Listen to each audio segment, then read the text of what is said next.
Hello guys, welcome back to our channel Easy Fix Tech Tips.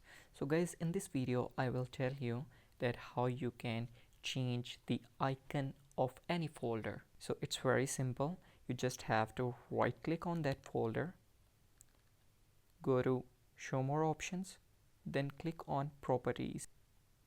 After clicking on that, you just have to tap on customize.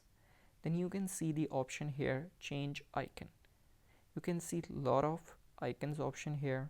By default it's a folder option which already selected here, and you just have to choose any option which you want to choose. For example, I will choose the tree and I will click on OK, and then I will click on apply and then again OK.